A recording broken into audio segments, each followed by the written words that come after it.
If I can have your attention, we'll go ahead and get started here. It's good to see you all. This is certainly a time where this library gets a lot of use. I was walking through here. I had to worm my way through the masses of students studying, or whatever they were doing, I guess. But thanks for being here for this event. We're glad to have you. I know most of you, but I'm John Barton. I'm the director of the Center for Faith and Learning. And this event today is hosted by the Center for Faith and Learning, by the Office of the Provost, and by the University Libraries. And so we're enthusiastic about this and glad that you're here. And it's always fun to reunite with old friends, as you can see happening right there. Our speaker is hugging everyone on the front row. But we are reuniting with old friends. The Selbys are here from Johnson City, Tennessee. And they are special people to so many of us. Gary now is the Professor of Ministerial Formation. Is that the right title? At Emmanuel Christian Seminary in Johnson City. But of course, the Selbys, for all of us, are returning Pepperdine people. And we're glad to have them. Tammy, of course, was the director of the Office of Student Accessibility. And Gary was a professor of communication and my predecessor at the Center for Faith and Learning, the director of the Center for Faith and Learning for many years, led many retreats and seminars with faculty and staff, many of you all over the world, all over this campus, many in this very room, and really played a special role in this community. Both of them did and are very much loved. Gary has a number of books, as many of you know. He's written on all kinds of things, from the speeches and sermons of Martin Luther King Jr. to how to read the Bible and a lot of other things. But anyone that knows Gary knows that he's had a long-standing love with the thought and the life of C.S. Lewis. And we're going to be privileged to hear a presentation that he's going to make right now, entitled A Mysticism for the Rest of Us. And I'm assuming, while it's not the name of one of the titles of the chapters, I'm assuming it draws at least on his most recent book, Pursuing an Earthy Spirituality, C.S. Lewis and an Incarnational Faith. And so we look forward to that. And the way we're going to do this is Gary's going to come up and just present make his presentation, and then he will MC his own Q&A. And so we get to listen and engage him both as a presenter, and then he'll take some of our questions. We'll have an open time. We'll close this session, the formal session, before 5, and then we have some food and some drink over here, and we welcome everyone to stay around for reception and be with Gary and Tammy, who's back here in the back row as well. So thank you for being here. Gary, welcome back to Pepperdine. Thanks.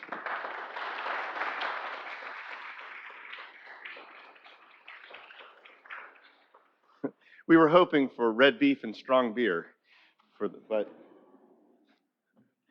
it is so good to be here, be with you. Thank you to Jay Brewster and the Provost Office for welcoming us.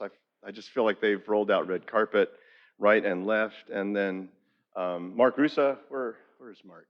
Mark and John and Stephanie for welcoming us so richly. Thank you. We're actually here because we've gotten some of the same Lilly grants that Pepperdine has gotten. So we're kind of at a point in our own grant process where we're thinking about what does the future look like, and we got a little bit of money for what we call reflective practices. And so we brought a team out to have some conversations with some of the Pepperdine folks about what they're doing. And sometimes, you just get a few people together, get some of your people together at a different location, and you get some chance to talk and think. A lot of rich ideas get generated out of that. So I'll introduce my team that's with me, our team. They're not my team, I work for them. So Beth Jarvis, this is Beth. Beth is the director of our Ministry Resource Center, and she's taken what we had as a pretty good idea in a grant, and she's actually made it happen. So pretty amazing person. And then Ron Castens works with an undergraduate program, but he's getting ready to take over as our dean. He's currently working with the ministry leadership program. And then Kit Dotson is our director of church relations. So we're all part of this. What this gives us is a chance. We don't always see each other, get a lot of time to talk to each other because we're all on the move. And so it allows us to get together as well and have some conversations. So again, thank you. I feel like I should just dispense with the talk and let's all kind of eat and visit together. But I will tell you what I've been up to. First of all, just kind of in generally what I've been doing. So fall of 2016 was when I left from here. So I finished up the semester, turned in grades. The movers came and hauled our stuff away. We painted and prepared our condo so that we could have the minimum amount of money taken out of of our proceeds. Some of you have lived that world. And we got in our car and drove across the country. January 2nd or 3rd, we closed on our new house in Johnson City, and then a few days later, I started a new role, Professor of Ministerial Formation. And so I teach courses in preaching and homiletics, leadership. I teach a course in spiritual formation. I teach a course on memory and the spiritual life. I guide our internship experiences, and then whatever else they need me to do. Sometimes I work with grant teams as well. In some ways, it was like becoming a beginning assistant professor all over again. So, I had a lot to draw on from here, but in other ways, I was launching into some new areas, and so there's been a steep learning curve for me because there's just a lot of stuff that I haven't read. And at some point, I figured somebody's going to find out I have no idea what I'm doing, but it hasn't happened just yet. But it's been grueling in some ways, and yet in other ways, it has ushered me into wings of the cathedral of learning that I didn't really know existed. And to get to do that in your mid to late 50s is kind of a cool opportunity to launch into some new things. And so that has been a blessing. It's been a blessing for us, just a good season for us to be in that place for this time of our life, ministering to family in some ways, aging parents. My mom passed away this past October after a long illness with Alzheimer's, and so we got to be there to be a part of that and support her. And so it's been a good place for us, and yet for all of that, we give thanks for you, all the ways that we are blessed. We were blessed here. So in all of that, the thing I've been thinking a lot about is spiritual formation. Living, as I tell my students, more and more and more and more into the joyful life, together into the joyful life of the triune God. Living more and more into our identity as God's beloved. And in all of that, I'm building on things that I did here and that I learned here.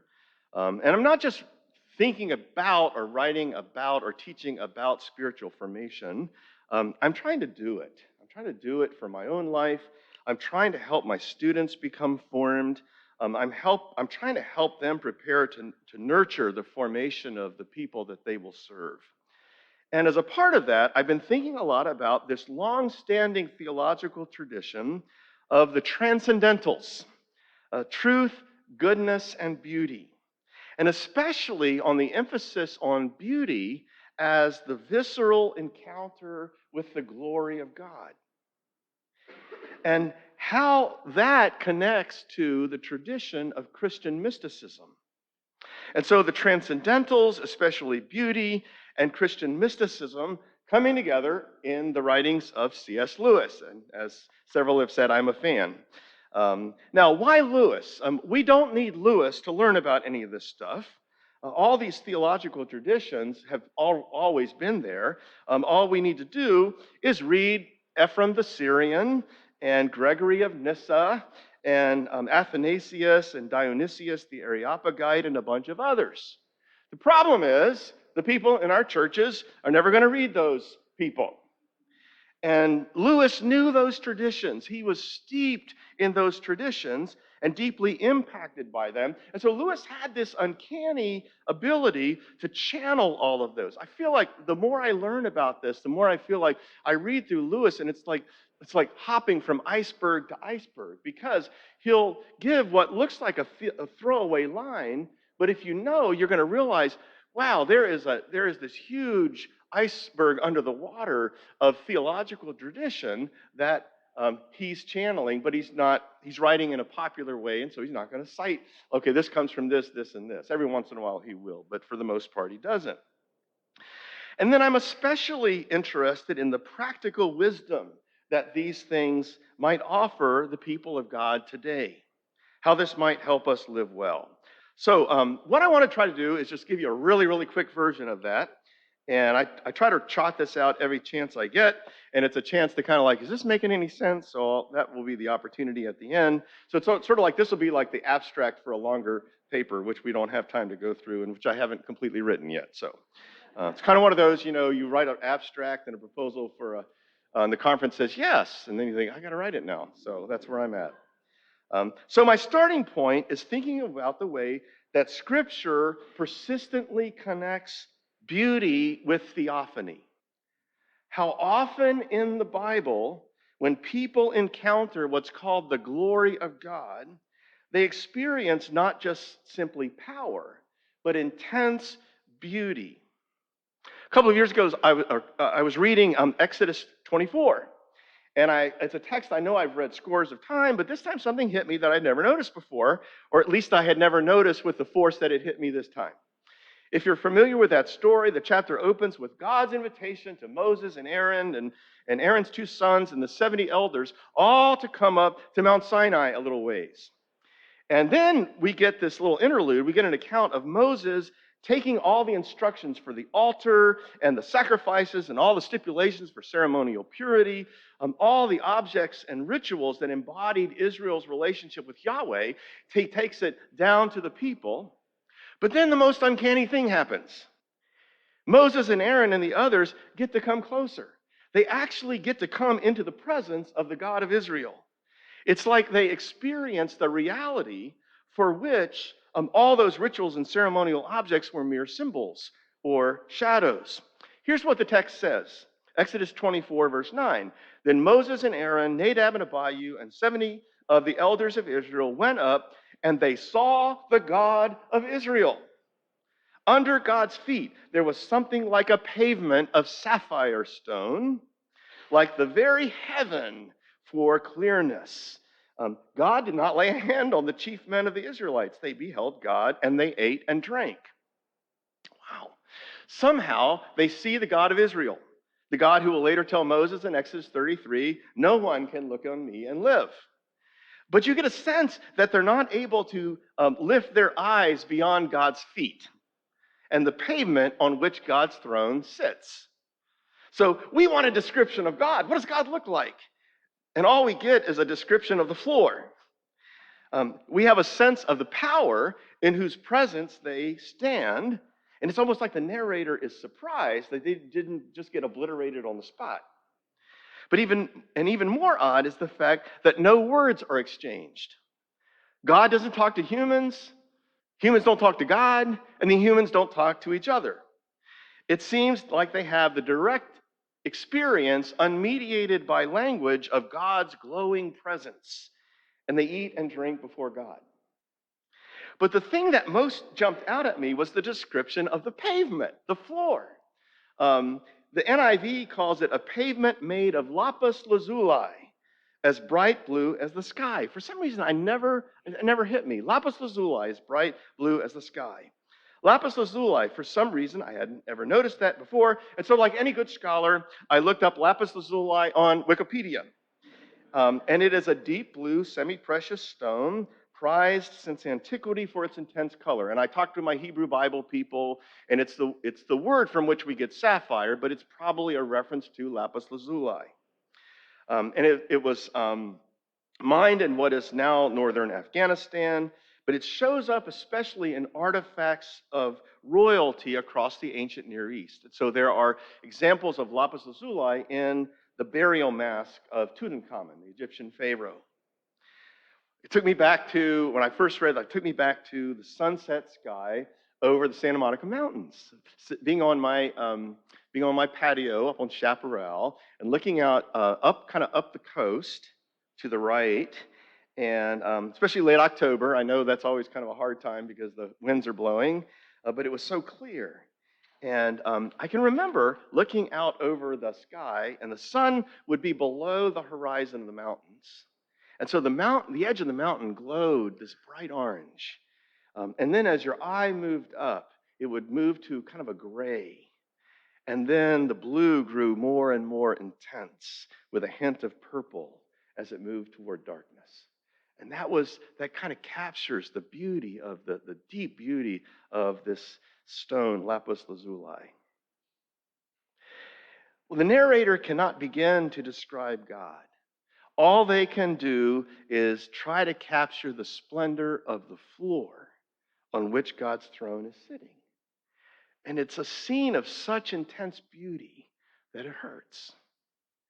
Well, this is just one of many texts that capture these theophany moments, moments when people often unexpectedly find themselves caught up in the presence of God. Moses in Exodus 33, where God hides Moses in the cleft of the rock and passes by, and Moses is able to see the glory of God from the backside. Isaiah, the call of Isaiah in Isaiah chapter 6, I saw the Lord high and lifted up. And what you get in Isaiah's vision is not just power, but also this sense of sublime grandeur, the purity of the beauty of God's presence. Because Isaiah's immediate response is not fear, it's a sense of his own moral pollution and a longing for purity. One of my favorites, Ezekiel's vision of the four living creatures and the throne of God in Ezekiel 1, the wheel within the wheel, all of that. The wheel has the appearance of beryl, which I had to look up again on Wikipedia, like what is beryl? And it's a stone that would have hues of green and yellow and blue and pink. And then the throne of God is again the color of a sapphire or lapis lazuli. And here's how Ezekiel describes it. Although there is great power and moral purity there, the final word for Ezekiel 1 is a word of beauty.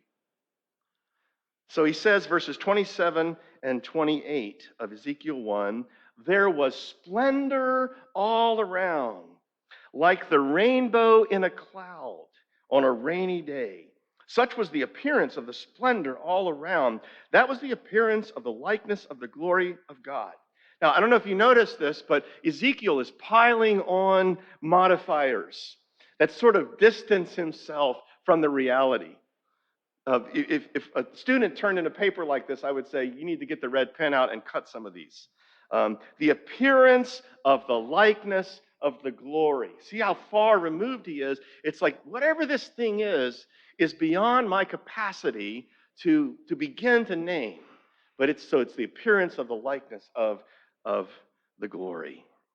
I think about John's vision of the throne in Revelation 4, where there's this incredible light show. He sees the colors of the rainbow. There's music and singing. The elders around the throne erupt in worship. They cannot do otherwise. So in these theophany texts, we see this recurring theme of getting caught up in the presence of God. They encounter what Scripture calls the glory of God, and there's power, but there's also this sense of being taken into an experience of joyful, excruciating beauty. It's not just the power of a nuclear explosion. There's color, there's light, there's sometimes music. You get this sense of an almost ecstatic synesthesia where all of their senses converge in a moment of overwhelming rapture. It's like they're about to explode. And although the text doesn't explicitly say this, it's hard to imagine that this was not an experience of such intense pleasure that it would be the experience against which all other pleasures on earth would pale. Think about Moses leading the Israelites, the dryness and frustration and loneliness that he sometimes went through if his mind didn't go back to that moment when he gazed upon the backside glory of the Lord. They don't manufacture these moments. They can't flip a switch and turn them on. They can cooperate with the process. They can assume what I would call a posture of receptivity, Moses begs for it. John and Isaiah are both worshiping when their visions come. And then their lives are never the same. They find themselves answering a call to ministry, overcome with reckless abandonment to the will of God. They find energy, motivation, and hope. Now, those experiences that we see in Scripture have a parallel in the history of Christianity, in the tradition of Christian mysticism, in figures like Mechthild of Magdeburg with her vivid descriptions of knowing God that evoke the erotic language of the Song of Songs. It's, woo, am I allowed to talk about God this way? Juliana of Norwich with her divine showings, John of the Cross with his poem about encountering his beloved Christ, Catherine of Siena, and so many others. In fact, Christianity is born out of these kinds of encounters. Visitations of angels, the Transfiguration, Pentecost, Paul on the road to Damascus, the prayer of Ephesians 1 that God would give us a spirit of wisdom and revelation so that the eyes of our heart might be enlightened, so that we might be filled with hope as we glimpse the riches of his glorious inheritance that God has in store for us. It's, again, describing a deeper kind of sense, consciousness of the presence of God than just abstract theological knowledge. Running through all of those experiences is what Evelyn Underhill in her classic work on mysticism describes as the direct intuition or experience of God. It is non-discursive in the sense that we're not engaged in talk about. Rather, we're in. It's been described as a direct experience akin to the way we experience color or taste. And that makes it ineffable, incapable of really being put into words. Imagine trying to explain the color blue to someone who's never been able to see, never seen the sky. How would you say blue is?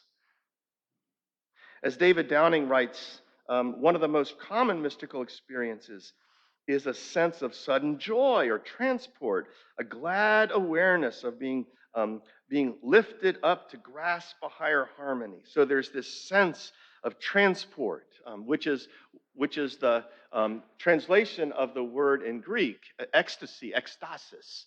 Okay, there's a sense of unity with all things, what some have called a unitive consciousness, almost like a glimpse of what Paul or whoever wrote Colossians and Ephesians says God is bringing all things to in heaven and on earth. They're transitory experiences. They often come to a person who has, and the person who has received them will write about them, often much later. So Juliana has her experience very young. She writes about it briefly, but then she doesn't really unpack it until decades later. Same with John of the Cross, also same with Paul. And then what really matters is when they have experienced this, their lives are changed forever. Now, the other thing about this, when we look at the history of God's dealings with people, it's clear that not everyone experiences this, at least as dramatically as John or Juliana or Isaiah or Moses. It is a foretaste of what all who know God will experience at the resurrection. But there are those few to whom God gives that foretaste while they are still in this life, on this side of the resurrection. Indeed, when we look at that history, those to whom that gift is given are often those whom God calls to uniquely difficult, risky ministry and even to martyrdom. Stephen, as he's being pummeled by stone after stone, cries out in a mystical vision, "I see heaven opened and the Son of Man standing at the right hand of God." Think about Paul and all of the arduous ministry that Paul's going to go through and the risks he would face. And so Paul is given this mystical experience that he describes in 2 Corinthians 12. Juliana of Norwich had her vision in the midst of a life-threatening illness. John of the Cross, barely out of his teen years, was caught up with his mentor, Teresa of Avila, in reforming the Carmelite order. And when he refused to stop, he was tortured by the very people who had taught him Scripture. Imprisoned in a tiny cell and then brought out when the brothers were eating and beaten as he watched them eat their meal. So you get the idea. The mystical experience, these transitory, direct encounters with the presence of God, did not come to everyone. They did not.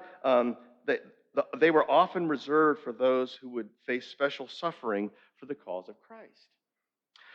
So all of that, that's a really, really long introduction. For a talk, will be a little shorter. But all that long introduction leads to this question, what about the rest of us? Is this encounter with the joyful, ecstatic life of God reserved for only a few?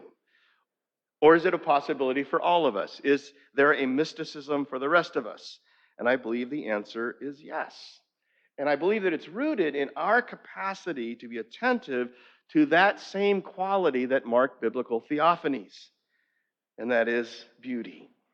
Beauty as the visceral embodiment of the glory of God.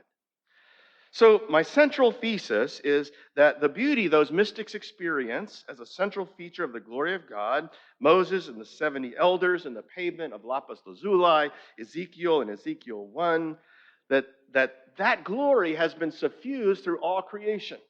And how could it not if it is the creation of God? And that our experiences of beauty represent encounters with the glory of God. Indeed, that God's glory uniquely touches our senses when we encounter beauty. And that we, by being carefully attentive to beauty and pleasure, have the possibility of moving together more and more deeply into the presence of God in a way that glimpses that mystical experience of our mothers and fathers in the faith. And again, my conversation partner in all of this is C.S. Lewis. We think about him as a rational apologist, but in fact, his own journey to faith was a mystical journey, what he calls those experiences of joy. And in a way, he struggled. His conversion was, in a way, his effort to make sense of what were essentially mystical experiences. As a Christian writer, he read many of the mystics. He drew on their wisdom. Juliana of Norwich was a favorite, Bernard of Clairvaux, John of the Cross, Walter Hilton, and others. And yet, Lewis also seemed to recognize that these experiences seemed to be reserved for only a few, and he recognized that he wasn't one of them. And yet, for all of that, I think Lewis gave us a framework or a practice that might open us up to the kind of visceral experience that marked the life of the mystics. So, the basic outline for where I go with all that, there's a handout from Letters to Malcolm. So the basic outline, and that's where I'll go from this point, comes from, it's one of my absolute favorite Lewis texts, letter 17 of Letters to Malcolm. Letters to Malcolm was published posthumously in 1964. If you remember, Lewis died in November of 1963, on the same day that John Kennedy was assassinated.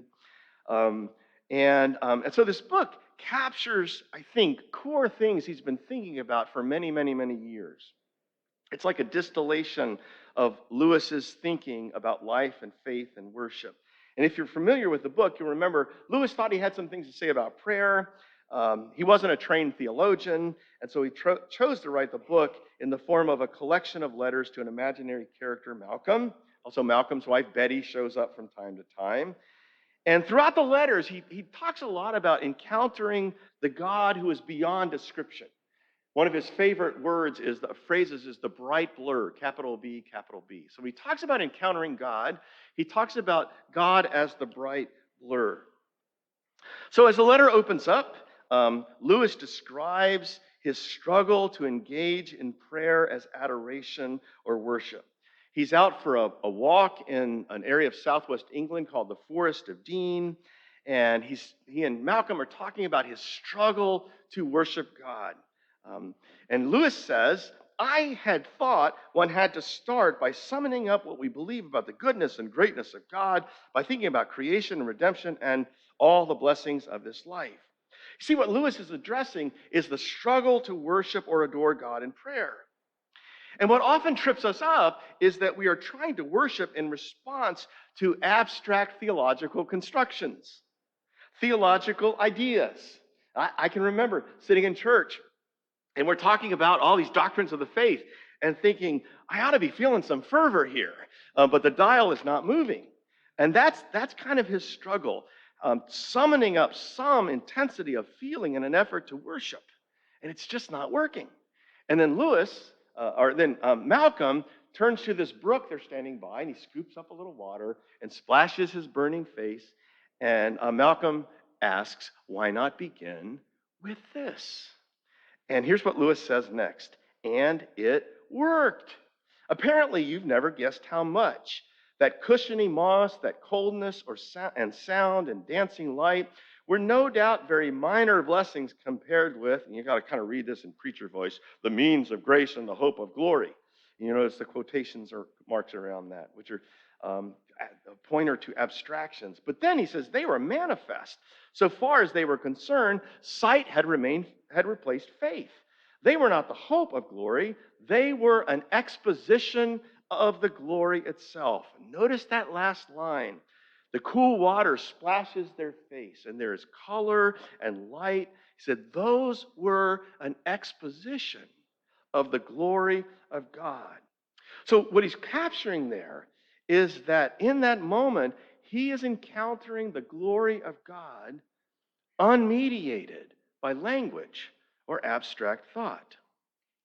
He goes on to say, you were not saying, or so it seemed to me, telling me that nature, capital N in quotation marks, or the beauties of nature manifest the glory. No such abstraction as nature comes into it. It's like the abstract doctrine is a label placed on the visceral encounter of the glory, which is something we need because it provides a meaning structure for what that visceral experience might be. And yet, he says, in that moment, I was also learning the far more secret doctrine that sensory pleasures are shafts of the glory. That is, the glory of God as it strikes our sensibility. So, as I mentioned a moment ago, Lewis will often speak of God as the bright blur, the one who dwells in unapproachable light, God who is pure being, God the unnameable, God the ineffable, the God whose glory is beyond our knowing or grasping. As an aside, Lewis is here channeling a long tradition that viewed God as being like the sun. And when it's a bright sunny day, you can't look directly at the sun. It'll hurt your eyes. But you can see the rays indirectly. You can feel its warmth. By the sun, you see the world around you. Dionysius the Areopagite, an anonymous 5th, 6th century Christian writer who writes under the name of the character from Acts 7:17, we don't know who she or he was, talks about God as the sun, whose rays are responsible for all intelligible and intelligent beings, for every power and every activity. So Lewis knew Dionysius. He picks up that motif when he describes pleasures as shafts of the glory, who is the bright blur, as they strike our human senses. And then he says, as it impinges on our will or our understanding, we give it different names, goodness and truth or the like. But its flash upon our senses and mood is pleasure. Now, I had always seen this as kind of a throwaway line because he presents it almost as an aside. But then one day it hit me. Lewis is here invoking, somewhat maybe coyly, the doctrine of the transcendentals. The trinity of fundamental qualities intertwined in the very being of God, which was a staple of medieval theology and actually goes back to Greek philosophy. So the transcendentals were understood as the set of core, fundamental, distinct but interrelated manifestations of the divine reality infused through the cosmos, which was, as one person put it, brimming with divine life. Accounts differ from each other slightly, but by the time of the Middle Ages, it tended to be viewed as these three core elements that grew out of the very being of God. These were the essential ways that the glory of God shines through all the cosmos, through our encounters with truth and goodness, and through our experiences of beauty. And our response to beauty is what invites the psychological response to the glory of God. You can see the correspondence to the Holy Trinity in a passage that often gets quoted from 20th century Swiss theologian Hans Urs von Balthasar. He reflects on this Trinitarian conception. He calls for Christians to recover the place of beauty in our sense of the character of God and the Christian life. Here's what he says. Beauty is the word that shall be our first. What a thing to say. Beauty is the last thing which the thinking intellect dares to approach, since it only dances as an uncontained splendor around the double constellation of the true and the good in their inseparable relation to one another. So you see the trinity of the transcendentals in the dance of that kind of comes from Trinitarian theology. So truth corresponds to our capacity for reason, our quest, our capacity for knowledge, our discovery of reality. Goodness corresponds to our will, our capacity for morality, for justice, for virtue. In classical rhetoric, Aristotle said there are three main proofs. There is logos, which sort of corresponds to our capacity for truth. That logos has good argument. There is ethos, which is credibility, moral character, which touches our capacity for the good. But then there's beauty. Beauty is the one that captures our soul. It takes us over. It moves us. In rhetoric, it was pathos, the capacity for emotion, emotion that moves our souls. To quote Balthazar again, before the beautiful, he says, no, not really before, but within the beautiful. If you notice, it's like we don't just stand and look at beauty from a distance. We are somehow taken over. Within the beautiful, the whole person quivers. He or she not only finds the beautiful moving, rather, he or she experiences themselves as being moved and possessed by it. Such a person has been taken up wholesale into the reality of the beautiful and is now fully subordinate to it, determined by it, animated by it. So beauty just has this power to take us in. So back to Lewis, without actually using the word beauty, what he is describing when he talks about that cushiony moss, the coldness and sound and dancing light, those are glimpses of beauty. But instead of calling them beauty, he calls them pleasures. And in this way, he signals his understanding of how beauty actually touches our senses. Beauty, which is the incarnation of the glory of God, comes to us as pleasure. Wow. Perhaps we hear an echo of Thomas Aquinas, beauty as that which, when seen, pleases or gives pleasure. And so what he does here, and he's, again, in a long train of people, he emphasizes encountering beauty as an erotic experience. Obviously not talking about sex, although that would kind of get the attention of your students. Instead, he's invoking this long tradition that emphasizes that we respond to beauty as lovers. So the 4th century church father Gregory of Nyssa, in his Life of Moses, talks about how when we encounter beauty in the world around us, it evokes this deep longing within us. We rise, he says, on mountains of desire, and we beg to enjoy the beauty not just in mirrors or reflections, but face to face. Gregory calls it epektasis, a kind of reaching, extending. Beauty has that power to evoke that in us. So we think about scenes of natural beauty. When I was writing this, I thought about a trip we once took to the Highlands of Scotland. And just, those rolling green hills off into the distance. And there's something about standing, looking at that just evokes this longing. It's kind of nostalgia, and it's just desire, this reaching. Well, that's what he's talking about. That creation is the outpouring of the incarnated life in a physical cosmos. And when we encounter beauty, it's like this gravitational pull that draws us toward God. So for Lewis, encountering beauty is like falling in love. One other quick example, and then we'll kind of land the plane. So I'm sure there are some Frederick Buechner fans around here. In his wonderful memoir, Sacred Journey, he talks about this moment when he was almost 13.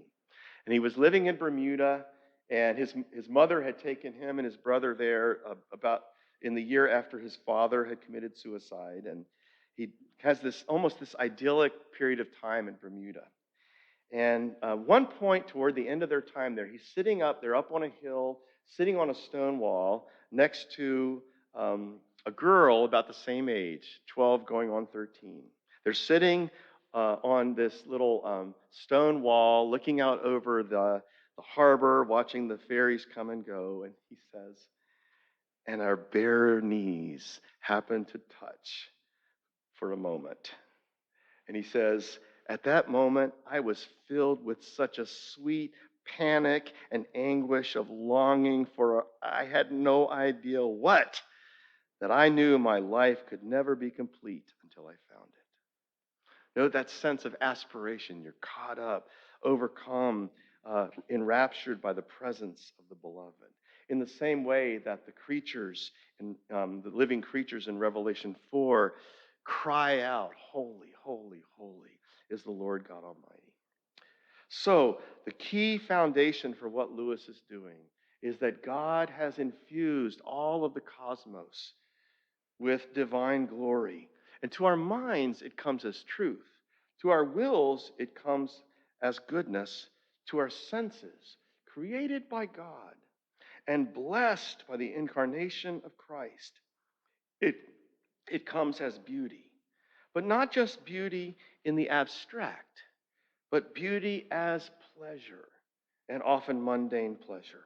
And those form a gravitational pull that draws us to the one whose imprint they bear, whose DNA is suffused through all of them, the one to whose glory they point. Now, let me land the plane. So what Lewis does with this, and again, this is kind of like, again, just a wave at a couple things as we drive by, all my transportation metaphors there. Lewis talks about what gets in the way. He talks about what gets in the way. And basically what Lewis says gets in the way is the problem of attention. Why don't we do this all the time? Our lives would be so much better and we'd feel so much happier. It's because we're not paying attention. And it might be distraction, it might be busyness, it might be living in what Peter Berger called a secularization, a secular consciousness, where we tend to operate out of reductionism that says it's just the sensory experience. For others, it might be the stress of just trying to stay alive. So when we talk about beauty, it can always kind of feel like something reserved for the privileged who have the luxury. So there's a book I would recommend, a little book by Joseph Pieper called Leisure as the Basis of Culture. Okay, I saw some Pieper fans here. So he talks about how, in order to be attentive and creative, we need some space. He was writing in Germany after the end of World War II, when there was this feverish time of rebuilding. And as wonderful as that was, he realized that this feverish pace of work is going to crowd out our attention to beauty. And so we need some seasons where we stop working so that we can be creative and we can be attentive to beauty. And so what Pieper does is bring the issue of justice into the conversation about beauty, because beauty is also a matter of justice. He reminds us that it's hard to pay attention to beauty, to lift up your eyes when you are a refugee running for your life, when you live in a war zone or an urban space where your life is in danger, or if you're a single parent who has to work 60 hours a week at a low-paying job to put food on the table, or if you have a chronic health condition and don't have health care, or if you can't afford to see a dentist. I had a root canal about 3 weeks ago. I'm almost over it. And I tell you what, I wasn't attentive to much of anything when that thing was aching. And I think, okay, I have the money and I have the insurance to have dental care. What would my life be like if I didn't have that? How in the world could I possibly be attentive to beauty when I am in pain? So if you're wealthy, the barrier to attention may be social media and the distraction of constantly accelerating communication technology. If you're poor, it might be just the amount of time and work it takes to survive. But for both, it represents the forces that push against our capacity to pay attention to beauty. And in response to that, Lewis offers a deceptively simple process. It begins with learning to pay attention, the commitment to pay attention. So he will say, if I could, this is at almost the bottom of the page, if I could always be what I aim at being, no pleasure would be too ordinary or too usual for such reception. From the first taste of the air, when I look out the window, one's whole cheek becomes a sort of palate, down to one's soft slippers at bedtime. So there is the constant need to be attentive to all of those experiences. But then he joins that with the knowledge of God preserved in the shared memory of the community of believers, the church. So it's not just sensory experiences by themselves will not teach you about God. You need to have the meaning structure that provides the interpretive lens for what those might be pointing you to. So he will say much later in this letter, one wants the books, as if to say, we also need the theological framework that makes sense of those. If you're a Miroslav Volf fan, he wrote a book that has kind of saved my life in some ways in the last couple of years, The End of Memory. And in his case, he's dealing with grievance and loss. And what do I do with those? How do I keep those from taking over every bit of my bandwidth? And you know what that's like. If your disappointments or your grievances, they can become all you are. And he says, my only hope is to be able to inscribe those in a larger story. And it's the story preserved in the community of faith, the story of God. Well, Lewis sort of offers the upside of that. The experiences of pleasure become meaningful as they are inscribed in that story as well.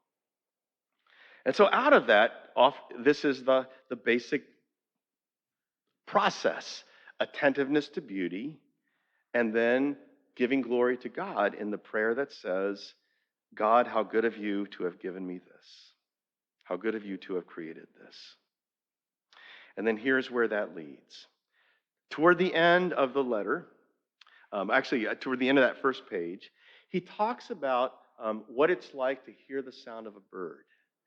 He says, you hear this sound and you say, I hear a bird. But he says, well, you're actually not hearing, you're hearing a sound, and your mind is decoding that sound to where you identify it as a bird. You've just had so much practice that you do it instantly. And when you read words on a page, you're actually seeing these black marks on a white field. You've just had so much practice that it's almost like you can't see it as any other thing but words, because you have had so much practice. And Lewis says, I think if we were diligent enough in our attention to beauty as it comes to us in the form of pleasure, savoring these glimpses of God as it strikes our sensibility, turning to God, the Creator, in the prayer that says, how wonderful you are, there might actually come a point where those experiences of pleasure and the praise of God and the presence of God would no longer be separate steps. They would happen at the same moment. We would learn to read pleasures. They would be instant recognitions of the presence of God. To receive it and to recognize its divine source are a single experience. And so in that moment, all of these experiences of pleasure, all our experiences of beauty that come to us 100 times a day would be instant theophanies.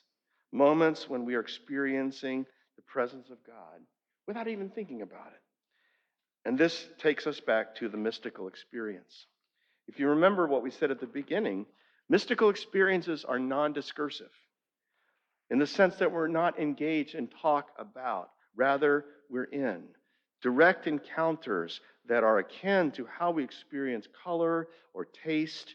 And in those moments, we feel expansive, effusive, overcome with a sense of oneness with God and with the world.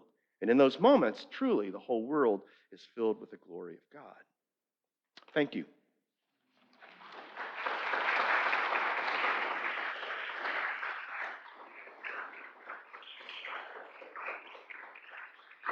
So we have a couple of minutes. I try to talk long enough to where we don't have time for questions, but no, I'm just kidding. So let me give you a chance if you have any thoughts. This is a lot, and at this point, it's maybe moving toward coherence. But if you have thoughts, reflections, questions, I'd love to hear. Yes. Gary, thanks very much. I'm curious, toward the beginning of Paralandra, when Ransom goes to Venus or Paralandra, he has a fruit, and he takes it's got a juice in it, and he drinks it, and the pleasure is overwhelming, but there's something about that experience that pleasure is, it's got that theophonic aspect to it, but there's also this sense that to have more of it would be a sin. It was just to repeat it would be too much. In that moment. And so I'm wondering, as you describe this pleasure, what is how do we moderate our experience of pleasure so that we're not just trying to get one hit after another of God, as it were? That's a good, I mean, it's, that's where the virtue of temperance comes in, I think. But I guess I'd say this. He talks in Letters to Malcolm about one of the problems with attention is that we turn our attention away from savoring this experience as a pointer to God, to just getting the experience again and again and again. And that, I think when we do that, we have lost the second part of that connection, that where we dwell in the subjective experience without connecting the subjective experience to God. Practically, when I talk with students about this, I talk about like going through the dessert line at the church potluck, and what happens when I get that extra piece of cake, and I just start start eating, just kind of gorging myself on that cake. After a while, I can't taste it anymore. And so there's a sense in which I'm so flooded with the sensory experience that I've kind of lost the capacity to taste its exquisiteness. And so I think there's a wisdom there as well. Where is that point? I guess that's a point where we have to struggle. But Lewis recognizes that. He talks about it as the fatal word encore. Yeah. Yes. Oh, thank you. Thank you so much for your talk. I guess thinking of the word pleasure, is that maybe not the correct term? Or are we maybe searching for meaning? So that to me is a different level in terms of pleasure can be fleeting. So to create meaning is what we're maybe searching for as humans. And as you alluded to, perhaps we can't put that into words, and that's really what we're searching for. I would say it's both. I mean, there's a sense we can use the word meaning to describe sort of abstract cognitive processes where anytime we're engaged in talk about, there's a sense in which we're removed from the reality, and the experience of pleasure is that is the psychological embodied part of that. So I think I wouldn't want to, it's like, I think pleasure, there are things that look like pleasure. Pleasure in the biblical sense, I think, are going to be the kinds of things that really do lead you to be a better person. So, the idea was that ontologically you had God, reality, truth, goodness, and beauty. Psychologically, it is the experience of beauty which draws us in. And pleasure is a good word to describe that process, leading us into goodness and truth. So I think it's both. But I wouldn't want to give up on the word pleasure because it sounds like we're going to move into our heads. And that cuts us off from the embodied character of what he's talking about. Sure, if you don't mind, could I follow up? Yes. Because your first example, I can kind of agree with you when we think of meaning from a very logic, language-based origin. Yeah. But when I'm thinking of meaning in this regard, it's like with music, it is something that hits you to the core, that gives you meaning that you can't put into words. Okay, yeah. So it is in a sense the grand meaning, the sacred meaning that is maybe there. That anyway is just something that I think about in terms of, in contrast to the word pleasure. Yeah, but I would say it's a pleasurable experience, right? Of course, but maybe to the point before, it's kind of pleasure can have a sin-like connotation, and perhaps we're getting to something that's transcendent in terms of meaning to me. I just don't know how to describe that in meaning because I have no words. So anyway. Yeah, I just think we Christians need to recapture the word pleasure. Sure. I think there's that may be a way of thinking about it as well. But yeah, there's it can sound trite, and yet what is our if we talk about the first embodied psychological response to beauty. It's like, wow, this really feels good. So, but you're right. I mean, I think that in and of itself is not going to lead us to God. So, yeah. Thank you. Yeah.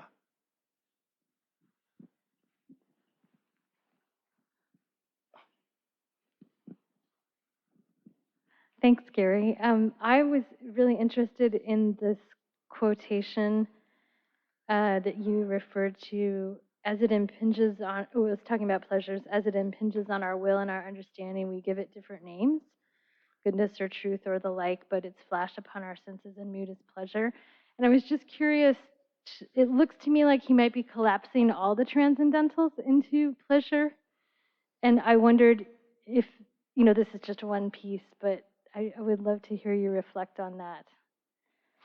Yeah, I don't know. That's a good question. I need to think about that some more. I mean, I would say, it's like the tradition of the transcendentals would see them as, in some ways, we struggle to talk about the Trinity.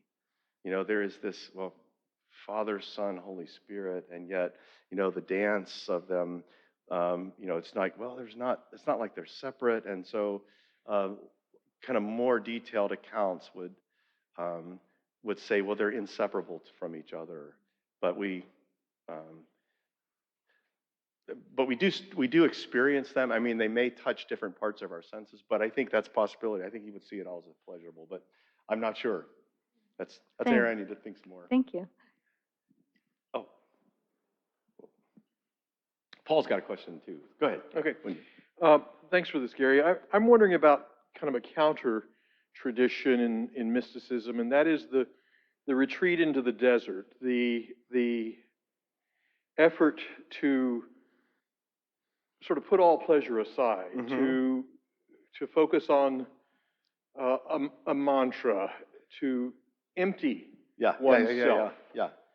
And I wonder if you might just kind of contrast that with what you're talking about, or fit it into the idea. Yeah, there is. I mean, in some ways, I feel like that reflects, the desert is not just, I really want to try to be miserable. I think it is clearing the space for what is really, I mean, I'm not there yet in my spiritual life, but I think there's something about encountering God in that raw way that is even better than anything that I gave up. I think that would be. And then the other piece, there's this whole tradition. It's like if you look at a lot of biblical language, especially New Testament about God, the number of times that you use it's negative terms. So it's like they're all negations, And so God is it dwells in unapproachable light, and you have all of these negations. It's amazing. If you don't think about it, or until you start reading them, it's like, oh, there's another. They're all negations, as if to say. There's this tradition, we name God by what we cannot know about God. John of the Cross talks about, it's sort of like the last day of a spiritual formation class. I would have to say, now, you just need to know this. There are times when you will be led into the dark night of the soul. And those are moments when you are, everything that you've ever done by way of spiritual practice stops working. And that's a hard time. And John would say that actually I don't know if I agree with this, but he would say, you're maybe encountering the brightness of God, and it's so bright it looks like darkness to you. Which I'm not sure if I buy that, but I think that's what he's saying. The other piece, there's a part of spirituality is adding things. Okay, adding things. So you're like, well, I need to pray. Oh, I'm going to add prayer to my life. And then part of spirituality is assuming, like the kind of centering prayer is being still and not saying anything. And so there's a sense of in which part of the spiritual life is also letting go. And so I think, I think about that when I talk about a posture of receptivity. And I think meditative practices maybe take us into that, where we are still and I don't bring anything. And I think those are possibilities. I think that's part of the spiritual journey as well. So I don't know if I was kind of all over the map there, but I think Lewis would say, this isn't this is an important thing. It's not all there is. So definitely. Yeah, Paul. And I think in the letters, I'll be very brief, but he talks about the discipline. Simone Weil says the soul empties itself in order to be receptively attentive. So the ascetic isn't at odds, Yes. I think, with yeah, the appreciative. But I don't know who spoke next to Michael Feltner there about music when he was talking about meaning. And okay, well, it struck me that Balthazar has a book called Truth is Symphonic. I mean, going to Kindy's point, is you're reducing the good and the true to pleasure. To Balthazar's Pelican, the melody of theology. I mean, there's a certain sense of getting the music, which lifts your heart and pleasure using the ears, that helps you get to the logos. Too. Logos made flesh, shall we say. That's right. That's exactly right. Yeah. Thank you. Thank you for being here. We miss you. Well, so good to be here.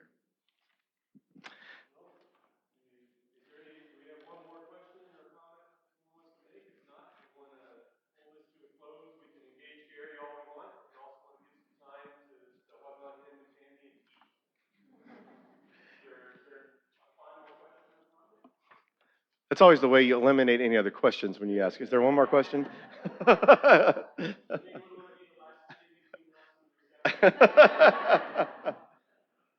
Oh, yes. We do have one. Several weeks ago, Richard Beck was here. I'm not going to get the name of his book, but it had enchanting and eels in it. Hunting magic eels. And he was talking about finding enchantment in faith again. And he used the word attention and paying attention.